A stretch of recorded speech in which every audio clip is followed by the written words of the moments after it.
Now that we know all of our functional groups, let's see if we can find some functional groups on some actual organic molecules. And we'll start with aspirin. The other name for aspirin is acetylsalicylic acid. So there must be an acid present on the aspirin molecule. And we studied one acid in our previous video on functional groups. And that functional group was called a carboxylic acid, which contained a carbonyl, or a carbon double bonded to an oxygen. So if I look right here, I can see there's a carbon double bonded to an oxygen. And then on one side of the carbonyl, there's an R group, right, the rest of the molecule. And then on this side of the carbonyl, there's an OH group.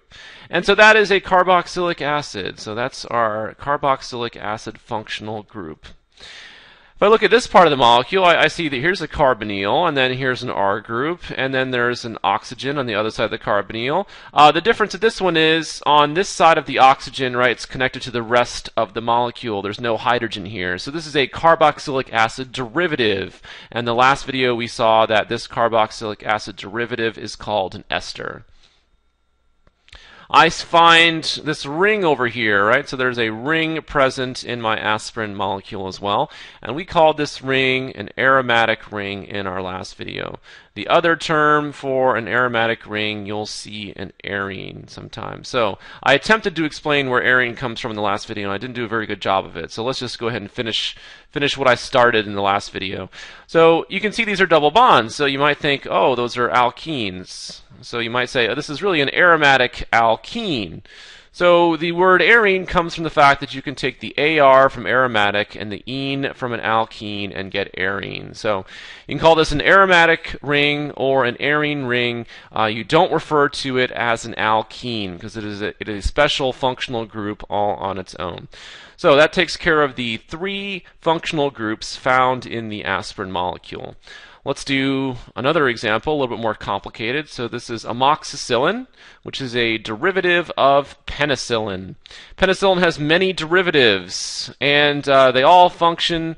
They all function as antibiotics. But how they differ is in one or two functional groups, usually on the left side of the molecule. So let's look at the part of the molecule that all penicillin derivatives have. They all have this four-membered ring here with a carbonyl and a nitrogen right next to that carbonyl.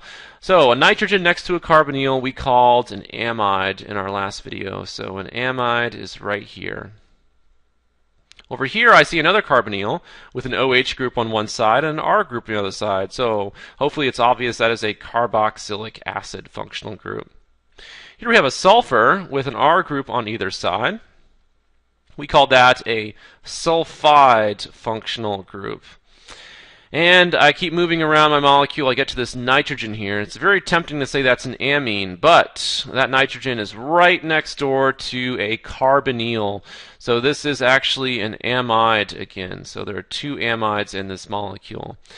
When I get to this nitrogen, I have to be very careful, right? So I need to look at the carbon right next door to that nitrogen. And that carbon is not a carbonyl. Therefore, this is not an amide. This is an amine, right? So this is an amine, this part of the molecule right here. All right, I keep going, and I say, oh, there's my aromatic ring again, right? So there's an aromatic ring. And then coming off of my aromatic ring, there's an OH group, right? So an OH group, you can call that a hydroxyl group. So that's another term for an OH group. And if I have a hydroxyl group coming off of the rest of the molecule, I could say this is an alcohol, right? So an R group with an OH group is called an alcohol.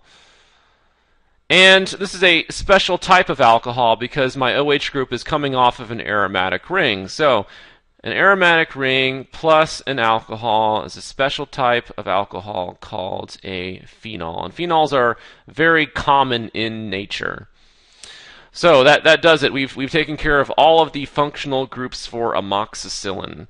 Let's go to two more molecules, and I'm sure you've heard of these molecules as well. So this is morphine and codeine. So let's just see what kinds of functional groups we can find on morphine and codeine here. So I'm going to start up here and on morphine, and I can see oh, there's my aromatic ring, right? So there's my aromatic ring right here, And I also have my alcohol, right? And I know that this is a special type of alcohol called a phenol. So my alcohol plus my aromatic ring gives you my phenol right there. Here I have an oxygen in the center with an R group on either side, right? So that must mean that is an ether functional group.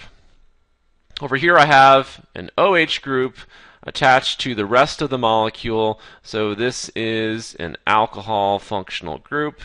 Here I have a double bond, and that double bond's in a ring, but it's all by itself, so this is just an alkene, right? This is just an alkene in my ring.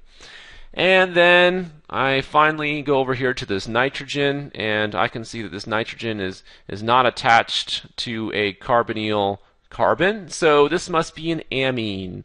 So I have an amine here. And that is part of where morphine gets its name, right? So the morphine with the ine ending for the amine that is present in morphine. The other part of the name comes from the god of dreams, right? So Morpheus. So a morphine coming from the god of dreams and an amine. If you take too much morphine, right, you will have a lot of dreams. Too much morphine can kill you.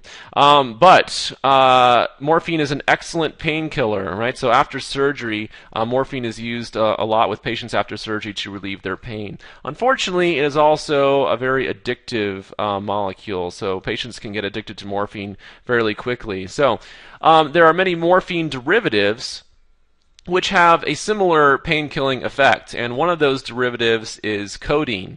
And you can see codeine structure over here on the right, and you can see a lot of the functional groups are the same, right? Here is an alcohol, here is an alkene, here is the amine again, here is my ether, here is my aromatic ring, and then here's the difference, right? The only difference between morphine and codeine is this functional group. Over here on the left side, it was an alcohol with morphine, and over here with codeine, we have now changed it into an ether. So, changing one functional group changes the molecule, right? It's a new molecule. Codeine is not quite as effective of a painkiller as morphine, but it's also not quite as addictive. So codeine might be used for pain that isn't extremely severe, and this would allow us to decrease the risk of addiction.